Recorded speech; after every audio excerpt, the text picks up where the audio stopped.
ছেলে বিদেশ, প্রত্যেক মাসে 2 মাসে বাড়িতে টাকা পাঠায়, বাড়িতে 20,000 30,000 করে। সামনে কোরবানি, তো ছেলেটা 30,000 টাকা বাড়িতে পাঠাইছে। পাঠানোর পরে এখন এই 30,000 টাকা দিয়া তার বাপের নামে বা মার নামে কোরবানি দেয়। অ্যাভেলেবেল গ্রামগঞ্জে কোরবানি দিচ্ছে কার নামে? মা বাবার নাম। ভালো কথা, মা বাবার কোরবানি তো আদায় হলো, মা বাবার নামে কোরবানি দিছে, তাদের কোরবানি হইছে, মনে করেন সোয়াব হইছে, ঠিকই আছে সব। কিন্তু এই ছেলেটার কাছে 52.5 বড়ি রূপার দাম সমপরিমাণ টাকা তার কাছে আছে। 1 বড়ি রূপার দাম সর্বোচ্চ 1600 টাকা। আজকে একজনকে জিগাইছি ঢাকা, আজকে জিগাইছি, তাহলে 1600 টাকা যদি হয় 84,000 টাকা। তো এই ছেলেটার কাছে তো লাখ টাকার উপরে টাকা, যা 2 বছর বিদেশ করে, তার কাছে টাকা নাই। কথা বলেন না কেন? তার জমা টাকা আছে কিনা বলেন? তো তার কাছে যে 1,80,000 টাকা আছে, ওই টাকার কারণে তো এই ছেলেটার উপরে কোরবানি ওয়াজিব কিনা? তো তার বাপের নামে না কোরবানি হইল, তার কোরবানি। কথা বলেন না কেন? হেতের কোরবানি কই? তাহলে সে যদি 10 বছরও এভাবে টাকা দিয়ে যায়, তো বাবার কোরবানি হবে, কিন্তু সন্তান কোরবানি হবে না। আর যে কোরবানি করে না ওয়াজিব হওয়ার পরেও রাসূল সাল্লাল্লাহু আলাইহি ওয়াসাল্লাম বলছে, তুই নামাজে আইস না, এই নাফরমান, তুই আমাকে মসজিদে আইবি না, সাবধান, তুই ঈদের নামাজ পড়তে আসবি না, বেটা তুই নামাজে আসবি না, তোমার দরকার নাই নামাজ পড়ার। কত বড় কথা, কত বড় ধমক! তাইলে কি পরিমাণ মুসলমান যুবক খামখেয়ালি করতেছে। আমার একজনে বলছে, হুজুর জীবনভর মানুষ করলো, জিভুত মানুষ করলাম, অনবুঝি হেতের কোরবানি দিব, আমারটা দিত না। আমি বললাম, মনে করেন আমার আব্বারে আমি একটা লুঙ্গি কিনা দিলাম, আমার আব্বার লুঙ্গি দরকার, তো এর মানে কি আমার আর লুঙ্গি সুন্দর লাগতো না? কথা বলেন না কেন? আমার লুঙ্গি কিনতে বনি তো না, আমার আব্বারে না আমি লুঙ্গি দিলাম, তো আপনার আব্বারে লুঙ্গি দিলে কি? আপনি তো আপনার বাবার খেদমতের জন্য টাকা দিচ্ছেন, এটা তো আপনি অন্য সময়ও দিচ্ছেন, এখনো দিতেছেন, তো বাবারে টাকা দেওয়ার কারণে আপনার হুকুমটা বাদ পড়বে কেন? আপনি বাবার সেবার জন্য, বাবার খেদমত হিসাবে বাবারে 20,000 10,000 30,000 যাই দিলেন, কিন্তু আপনার উপরে কোরবানি ওয়াজিব, সেটা আদায় করতে হবে। 2 ছেলে শহরে চাকরি করে, অবিবাহিতই মনে করেন অথবা বিবাহিত, ওই বাড়িতে 15,000 করে 30,000 টাকা দুজনে মিল্লা ফাটাইয়া কইছে যে, আব্বা এই কোরবানি দিয়া দিয়েন, গোস্ত বাগ করে মিল্লা জিল্লা খাইয়েন। কিতা মিল্লা জিল্লা? কিতা মিল্লা জিল্লা? তো কুমিল্লা না, মিল্লা জিল্লা হলে আমরা কুমিল্লা, আমরা কুমিল্লারে বলে কি মিল্লা জিল্লা, কুমিল্লা। তো মিল্লা গোস্ত খাইয়েন। তো তোমাদের যে 2 জন কামাই রোজগারি করো, তোমাদের কাছে তো 52.5 বড়ি রূপার সমপরিমাণ টাকা তোমাদের কাছে জমা আছে, তোমরা পুঁজি খাটাইয়া রাখছো, তোমাদের ব্যাংকে টাকা আছে, তো তোমাদের উপরে কোরবানি দুজনের উপরে ওয়াজিব না? কথা বলেন না? তো দুজনের কোরবানি ওয়াজিব, এটা বাপের নামে দিয়ে দিলে হবে? তো বলেন, এরকম কি পরিমাণ মুসলমান কোরবানি দিচ্ছেন? যেই মহিলার কাছে, এই শেষ কথাটা বলি, যেই মহিলার কাছে 1 বড়ি বা 1.5 বড়ি স্বর্ণ আছে, মনে করেন কয় বড়ি, সাথে কোরবানির 3 দিন ওই মহিলার কাছে 10,000 টাকাও আছে জমা, ওটি উনার টাকা, স্বামীয়ে দিছিল, ফুতে দিছিল, শ্বশুর আরে বাপের বাড়ির থেকে কেউ বাইয়ে বেড়াদরে দিছিল, যেই দিছিল, উনার এই টাকাটা উনি খরচ করে নাই। মহিলা খরচ করবো কই থেকে? সংসারে তো স্বামীই খরচ করে, তো মহিলার কাছে এই জমাটা আলমারিতে, বেনিটি ব্যাগে কোথাও এটা তার কাছে জমা আছে অতিরিক্ত। তাহলে এখন 1 বড়ি 1.5 বড়ি স্বর্ণ আর ওই যে জমা টাকাটা মহিলার, এই কোরবানির 3 দিন, 10ই জিলহজ যেদিন কোরবানি আমরা দেই, ওইটারই কয় কি 10ই জিলহজ, কথা বুঝছেন কিনা? ওই দিন, তারপরের 2 দিন, এই 3 দিনের ভিতরে কোনো মহিলার কাছে যদি 1.5 বড়ি স্বর্ণের সাথে আপনার মানে কিছু স্বর্ণ আর কি, আর কিছু জমা টাকা, 2টা থাকে, আর 2টা মিলাইয়া যদি 52.5 বড়ি রূপার দাম সমপরিমাণ হয়, তো নিশ্চিত এই মহিলার উপরে কোরবানি ওয়াজিব।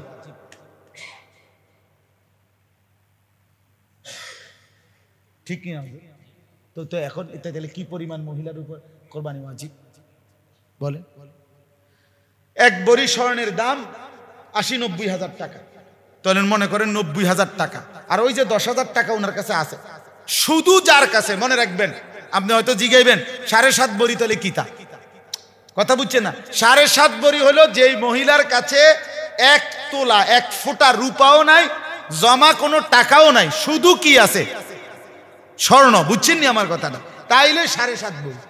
কিন্তু যদি স্বর্ণর সাথে কিছু পরিমাণ রূপা থাকে, যেমন অনেক মহিলার পায়ের নূপুর থাকে রূপার বানানো, নওজোয়ান মহিলা মানে নতুন বিবাহিতা নারী, তার কাছে কি আছে?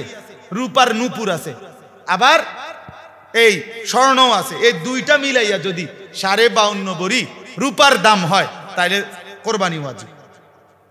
এই মহিলাকে কোরবানি দিতে হবে, বাধ্যতামূলক দিতে হবে। কই আমাদের দেশে মহিলাদের কোরবানির আলোচনা হয়তো হয় না। মহিলাদের কোরবানি কয় % দেয়? আপনি বললে আর দমক দিব, বেডি বোঝো না হোজো না কিছু, তুমি রুডি না বেলবা, তুমি তোমার কি দরকার কোরবানি এই সমস্ত বিষয় লইয়া মাথা কামান, যেটা আমি বুঝি না তুমি কি বুঝবা? মহিলার দমক দিয়ে লাগাই দিছে রুডি বানানি, মহিলা বুঝিয়ে জীবন রুডি বানাই শেষ, মহিলার খবর নাই। কথা বলেন না কেন? মহিলা হাসরের ময়দানে যাবে না? আহা, তো এই মহিলাকে বঞ্চিত করলেন কেন? তাকে দিন শিখাইলেন না কেন? তাকে জানাইলেন না কেন? আল্লাহ আমাদেরকে মাফ করে দেন। এই জন্য বাপ আমার অনুরোধ হইল, ইদানিং কালে প্রায় দেখি এটা মানে জাকাত, আমি আলহামদুলিল্লাহ চেষ্টা করছি আমার মসজিদে একবারে জাকাতের মাসআলা দাগ নম্বর খতিয়ান নম্বর BS-CS খুললা বুঝাইতে, একদম সোজা বলছি, কোনো সদর বদল নাই, সোজা বইয়া বইয়া বুঝবেন, ভাঙ্গা ভাঙ্গা বুঝবেন, একটা লাইনে লাইনে বুঝবেন। জাকাত দিতে হবে। জাকাত কেন দিবেন না? রাসূলুল্লাহ সাল্লাল্লাহু আলাইহি সাল্লাম বলছেন, জাকাত অনাদায়ী যে জাকাত ফরজ হলো দিল না, হাসরের ময়দানে হাসরের মাঠেই তার সম্পদ আগুনের মধ্যে পুরাইয়া জাহান্নামে চাক্কা বানাইয়া ফুটবলের মতো গোলাকার বানিয়ে তাকে হাসরের ময়দানে বিচার চলাকালীন অবস্থায় কসম খোদার জাকাত না দেওয়া সম্পত্তিগুলোকে পোড়াইয়া আগুনে তারপরে তার কপালে, কোমরে, পিঠে দাগ লাগানো হবে। কয়দিন? কম পক্ষে 50,000 বছর। কারণ হাসরের ময়দানের একদিন কয় বছর? একবার মেশকাতে এই হাদিসের মধ্যে এটা আছেই, ফি ইয়াউমিন কানা মিকদারুহু 50,000 সানা, কোরআনের ওই আয়াত আছে। তাইলে জাকাত আপনাদেরকে একটু কষ্ট দিছি, রাত হইছে, কিন্তু বিষয়টা আপনারা মনে রাখেন। নামাজ রোজার ব্যাপারে আমাদের মোটামুটি আগ্রহ আছে আলহামদুলিল্লাহ, কিন্তু জাকাত, কোরবানি, হজ, আপনি বলবেন কেউ না কেউ তো দেয় না, কেউ না কেউ দেয়, এটা কথা না। আমার কথাটা বুঝছি না, আবারও বলছি, হজ কিছু লোক তো যায় না, না এটা কথা না, এটা কোনো ফরজে কেফায়া না যে আমরা এলাকার থেকে কিছু লোক গেলে বাংলাদেশের থেকে তাইলে সারবো, এটা কি ফরজে কেফায়া? জাকাত কি ফরজে কেফায়া? তো তাইলে এই জন্য জাকাত, কোরবানি, হজ আমার ওলামায়ে কেরাম যারা আছেন হাত জোর করে আমারও অনুরোধ আপনাদের কাছে, ইমাম সাহেবান আরেকটু বিস্তারিত এই মাসআলা বলবেন, এটা আমার একটা আবেদন। আমি এই কয়দিন টানা বলে যাচ্ছি সবার কাছে, এটা একটু ভাঙ্গে বলা দরকার মুসলমানকে। বিস্তারিত ফতোয়ার কিতাব দেখে মাসআলার কি অর্থাৎ কার উপরে ফজিলত, তো বললাম অনেক ফজিলত, অনেক ফজিলত। আল্লাহ রাসূল সাল্লাল্লাহু আলাইহি সাল্লাম বলছে হজ একদম মায়ের পেটের বাচ্চার মতো মাসুম বানায় দেয়। সবই ঠিক আছে, কিন্তু কার উপরে ফরজ হয় এটা তো বোঝা উচিত। মুসলমানকে ধৈরা আঙ্গুল দিয়া দেখায় দেওয়া উচিত, দেখায় দেওয়া উচিত। জাকাত, কোরবানি, হজ এই তিনটির মাসআলা কার উপরে ওয়াজিব হয়, ফরজ হয়, আরেকটু আন্তরিকতা নিয়ে জানার চেষ্টা করবেন, বলেন ইনশাআল্লাহ। কমপক্ষে সহজ বুদ্ধি হইল, শেষ বুদ্ধি হইল একজন হক্কানি মুত্তাকি আল্লাহওয়ালা মুফতি সাহেবের কাছে, আলেমের কাছে আমনের ব্যক্তিগত সম্পত্তিটা মিছা কথা না কইয়া কদ্দুর শুনাইবেন। বুঝেন নাই আমার কথা? হুজুর আল্লাহর দোহাই আমনে কাউরে কইয়েন না, আমি আর আমনে শুধু, ঠিক আছে। এরম ভালো মানুষ কি নাই? এরম হুজুর নাই বুঝি?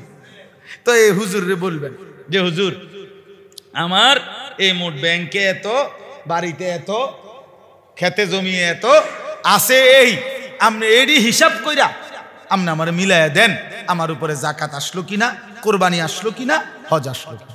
এটা ভালো কিনা বলেন? ডাক্তারের কাছে রোগ লুকাইতে নাই, ঠিক কিনা বলেন? ডাক্তারের কাছে তো কমপক্ষে বলা উচিত। আমাদের অঞ্চলে হুজুর এই কয়দিন আগে শুনলাম 2 মহিলা, এক ঘরের 2 ভাইয়ের বউ, তো 2 ভাইয়ের বউয়ের প্রথম জনের জ্বর ঠান্ডা হইছে, হইয়া এ বেটি ডাক্তার দেখাইয়া ওষুধ আনছে, কয়দিন ওষুধ খাইছে, আল্লাহর রহমতে ভালো হইছে। এখন পরের বেটি ওই আরেক ভাইয়ের বউ জাল, হে বেটির জ্বর ঠান্ডা হইছে। এখন এই বেটিরে কইছে এডি তো ওষুধ, বুঝেন নাই কথা? ওষুধ তো এগুলা খাও। এ বেটিরে দিছে ওষুধ খাবাই, ওই বেটিরে আবার একই ওষুধ। 3-4 দিনের মাথায় ওই পরের মহিলা একদম মারাই গেছে। এখন কেন মারা গেল? মূল বিষয় ছিল যে ওই পরের যিনি মহিলা, দ্বিতীয় জন একই ঘরের, উনি ছিলেন গর্ভবতী নারী, আর এ বেটি কোনো কি না, গর্ভবতী। তাই এখন দুটোটা ওষুধ কি বরাবর? তো আপনি যে আন্দাজ করে মাইরা দিলেন ওষুধ। বেউকুফ মহিলা, কামড়া করলা কি? কথা বুঝছে? এই জন্য আসলে বাস্তবতা হলো এই, আপনাদের প্রত্যেকের হালাত যদি নিজ নিজ সুবিধা মতো আপনারা আপনাদের ওলামায়ে কেরাম আলহামদুলিল্লাহ জিজ্ঞেস করে নেন, তাইলে আপনি একটু বুঝে নিলেন আমার স্ত্রীর এই আছে, হুজুর এই আছে, এই নাই, আমার হিসাব করে দেন, আমার সম্পত্তির হিসাব করে দেন। চেষ্টা করবেন তো ইনশাআল্লাহ? বলেন ইনশাআল্লাহ। খামখেয়ালি করেন না, বিষয়টা ফরজ, বিষয়টা ওয়াজিব। এই হজ কোরবানির মাসে আমি অনুরোধ করলাম আল্লাহ তাআলা আমাদের প্রত্যেককে আল্লাহর হুকুম, আল্লাহর বন্দেগী পালন করার তৌফিক দান করেন। সর্বশেষ একটা কথা মনে রাখবেন, হ্যাঁ ভাইয়া, যে আইন কানুনের কথা তো বললাম, শরীয়তের আইন, কিন্তু মহব্বতের তো একটা হিসাব আছে। যে কলিজায় আল্লাহকে ভালোবাসে, যে কলিজা রসুলকে ভালোবাসে সাল্লাল্লাহু আলাইহি সাল্লাম, সে আল্লাহর ঘরে যাওয়ার জন্য আগ্রহী হবে না। এটা কেমন দিন? এটা কেমন দিন? যে চোখ আল্লাহর ঘর দেখে নাই, কাবার কালো গিলাফ দেখে নাই, মদিনার সবুজ গম্বুজ দেখে নাই। আমি তো সব সময় বলি, হায় তুমি তো কিছুই দেখো নাই, তুমি তো জীবনে দেখার কোনো স্বাদই পাও নাই, তোমার চোখের কোনো তৃপ্তি তো হয় নাই। ওই চোখ সার্থক হয় যে চোখ কালো গিলাফ দেখে। কালো গিলাফ মদিনার সবুজ গম্বুজে রওজায়ে আতহারের সামনে যে দাঁড়ায়, সে দিল শান্ত হয়, সেই দিল শান্ত হয়। অতএব মহব্বতের দাবি, মহব্বতের দাবি, ভালোবাসার দাবি। হজ কিন্তু আশেকানা ইবাদত, মহব্বতের ইবাদত। হজ মানে ভালোবাসার ঘুরাঘুরি, ভালোবাসার কি ঘুরাঘুরি। ভালোবাসা বান্দা আল্লাহর ঘরের কাছে হজ করতে আসছে, আল্লাহ তারে ঘুরায় ঘুরায় ঘুরায়। কাবা ঘোরো ঘোরো, এখানে ঘোরো, ঘুরছো, যাও এখানে সাফা মারওয়ায় যাও, সেখানে যাও, সেখান থেকে সারছো, যাও এখন মিনায় যাও, মিনার থেকে আরাফায় যাও, আরাফাত থেকে আবার মুজদালিফা আসো, মুজদালিফার থেকে আবার মিনায় আসো, আবার কাবায় যাও, ঘুরতে থাকো ঘুরতে থাকো। আপনি যদি বলেন আল্লাহ কামটা কিতা, আসলে আইলাম এতটি টাকা খরচ করে, আপনি কত খারাইতামে দেন না, কোনো বিশ্রাম নাই, কোনো জিরানি নাই, এটা কি কাল ঘুরাইতেই আছেন? আল্লাহ বলে তুমি ঘুরতে থাকো, আমি সাফ করতে থাকি। ঘুরা যখন শেষ হবে, রাজা আকা ইয়াউমিন ওয়ালাদাতহু উম্মু, মায়ের পেটের নিষ্পাপ বাচ্চার মতো বের করে দেব। ঘুরতে ঘুরতে সাফ। আরো মজার কথা বলি, আমার বাসায় ওয়াশিং মেশিন আছে, কাপড় ধোয়ার। আমি এটা দেখে হজ বুঝছি, এটার দিকে তাকাই আগে কি বুঝছি, এটার মধ্যে 10 মিনিট সেটিং করে দিতে হয়, কাপড় ময়লা কাপড় দিয়া উপরে সেট করে দিতে হয় 10 মিনিট, 20 মিনিট, 15 মিনিট কাপড়ের হিসাবে। তো 15 মিনিট ধরে এই ময়লা কাপড়গুলো ঘোরে, এটার ভিতরে ঘোরে, এই কটকট কটকট কটকট কটকট আওয়াজ হয়, আর এটা ঘোরে। তা আমি বুঝি যে এটা যেন বলতেছে ঘুরতেছে, সাফ হইতেছে, ঘুরতেছে। 15 মিনিট শেষ, ঘুরা শেষ, যখন বের হয় কাপড় পরিষ্কার হইয়া বের হয়। রব্বে করিম বলে ঘোরো কাবা, ঘোরো সাফা মারওয়া, মিনা, আরাফা, মুজদালিফা, মিনা, কাবা, ঘুরা শেষ, তোমার সাফ করাও শেষ, তুমি নিষ্পাপ সাফ, তুমি পরিষ্কার।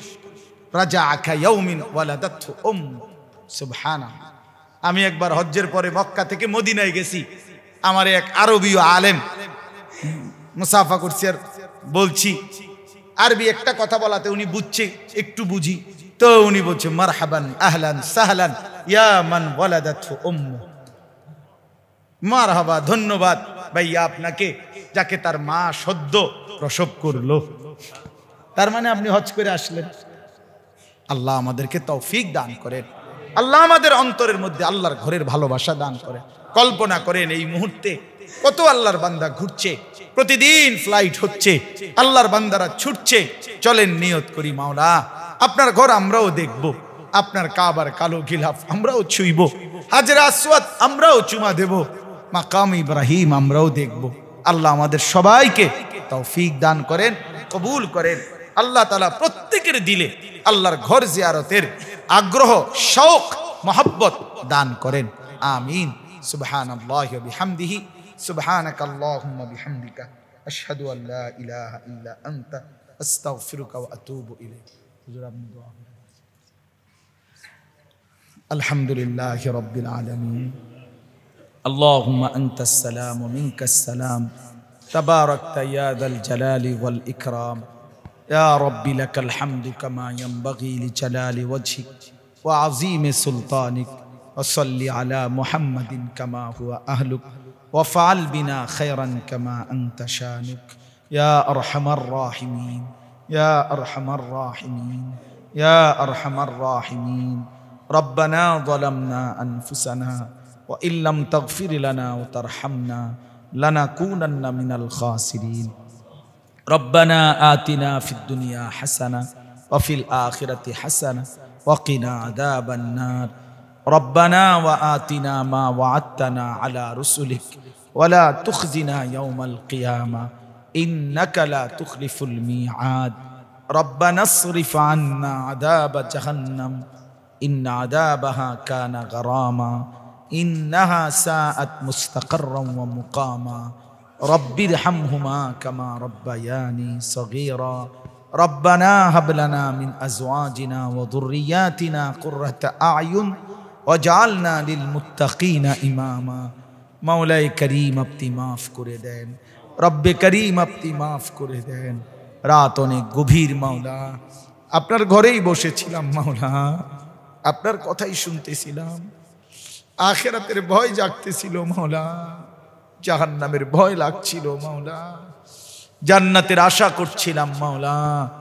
আল্লাহ রাত গভীরে আপনার কাছে আপনার ঘরে বসে ফরিয়াদ করছি, আপনি মাফ করে দেন, আপনি মাফ করে দেন, আপনি মাফ করে দেন। পেছনের জিন্দেগি মাফ করে দেন, পেছনটা খুব বেশি অন্ধকার মাওলা, নাফরমানের জিন্দেগিটাই বেশি মাওলা। আপনার গোলামির হক আদায় করতে পারি নাই মাওলা, আপনি তৌফিক দান করেন। আগামী জিন্দেগি সুন্দর করে দেন, আগামী জীবন সুন্দর করে দেন, আখলাক সুন্দর করে দেন। আল্লাহ হায়াত কাজে লাগাবার তৌফিক দান করেন, আল্লাহ জিন্দেগি কাজে লাগাবার তৌফিক দান করেন। আল্লাহ এত গুনাহ নিয়ে বড় বেশি ভয় হয় মাওলা, চোখ বন্ধ করতেই ভয় হয়, ঘুম যেতেই ভয় হয়। যদি ঘুম আর না ভাঙ্গে, চোখ যদি আর না মেলে, এত গুনাহ নিয়ে কবরে যাব কেমনে মাওলা? হাসরের ময়দানে দাঁড়াবো কিভাবে? হাউজে কাউসারের পানি মিলবে কিভাবে? আপনার বন্ধুর সুপারিশ মিলবে কিভাবে? আল্লাহ দয়া করে মাফ করে দেন, আজই মাফ করে দেন, এখনই মাফ করে দেন। মাকে মাফ করে দেন, বাবাকে মাফ করে দেন, দাদা দাদি নানা নানিকে মাফ করে দেন, চাচা মামা ফুফা খালুকে মাফ করে দেন, চাচি মামি ফুফি খালাকে মাফ করে দেন। আল্লাহ বিবিকে মাফ করে দেন, বিবিকে মাফ করে দেন, ছেলে মেয়েদেরকে মাফ করে দেন। স্ত্রী সন্তানের কারণে বেইজ্জতি করিয়েন না, নাফরমান সন্তান দিয়েন না মাওলা, বেহায়া বেপর্দা বিবি দিয়েন না মাওলা। আল্লাহ লজ্জা দিয়েন না মাওলা, শরম দিয়েন না, শরম দিয়েন না আল্লাহ। নাফরমান বিবি বাচ্চা দিয়েন না মাওলা। আল্লাহ ঘর পরিবার স্ত্রী সন্তানকে নেক জিন্দেগি দান করেন, ঈমান আমলের দৌলত দান করেন, ইজ্জত আফিয়ত দান করেন, তাকওয়া তাহারত দান করেন, হিম্মত ইস্তেকামত দান করেন, দ্বীনের বুঝ দান করেন। আগামী জিন্দেগি সুন্দর করে দেন, সমস্ত কবরবাসীদেরকে মাফ করে দেন, কিয়ামত পর্যন্ত মাফ করে দেন, কবরের আযাব মাফ করে দেন। আল্লাহ, আমরা যারা বেঁচে আছি আমাদের জিন্দেগি সুন্দর করে দেন, সেজদাওয়ালা কপাল বানান, কাঁদনেওয়ালা চোখ বানান, জিকিরওয়ালা জবান বানান, মোহাব্বতওয়ালা দিল বানান, বন্দিগিওয়ালা জিন্দেগি বানিয়ে দেন। আল্লাহ আল্লাহ, অসুস্থ বিমারি যারা শিফা করে দেন, কামাই রুজিতে হালাল বরকত দান করেন। আল্লাহ, কামাই রুজিতে হালাল বরকত দান করেন। যার যত পেরেশানি আছে আসান করে দেন। এই মসজিদ কবুল করে নেন, এই মসজিদ কবুল করে নেন। প্রথম দিন থেকে এই পর্যন্ত জায়গা জমি টাকা পয়সা বুদ্ধি পরামর্শ যারা যত খেদমত করেছে করছে সকলকে উত্তম বিনিময় দান করেন। ইমাম সাহেব, খতিব সাহেব, মুয়াজ্জিন সাহেব, খাদেম সাহেব, আল্লাহ মসজিদ কমিটির সদস্য, মুসল্লি, জনগণ সকলকে মাফ করে দেন, উত্তম বিনিময় দান করেন, উত্তম আখিরাত দান করেন। আল্লাহ, রাত গভীরে আখিরি ফরিয়াদ মাওলা, এই মুহূর্তে আপনার ঘরে আপনার লাখো বান্দা ঘুরছে মাওলা, আপনার ঘরের তাওয়াফ করছে মাওলা। আমরা কি আপনার ঘরে যাব না মাওলা? আমরা কি কালো গিলাফ দেখবো না মাওলা? আল্লাহ, আমরাও তো কাবা দেখতে চাই মাওলা, আমরাও তো কাবার গিলাফ ছুঁইতে চাই মাওলা, হাজরে আসওয়াদ চুমা দিতে চাই মাওলা, সাফা মারওয়ায় দৌড়তে চাই মাওলা। আপনি তৌফিক দেন, আপনি চাইলেই হবে মাওলা, আপনি না চাইলে কিছুই হবে না মাওলা। আপনি দয়া করেন, আপনি দয়া করেন, আপনি দয়া করেন, আপনি দয়া করেন। আল্লাহ, ফিলিস্তিনের মজলুম মুসলমানকে রেহাই দিয়ে দেন, ফিলিস্তিনের মজলুম মুসলমানকে রেহাই দিয়ে দেন। আল্লাহ, অভাবী মা, দুঃখী মা আর কয়দিন কাঁদবে মাওলা?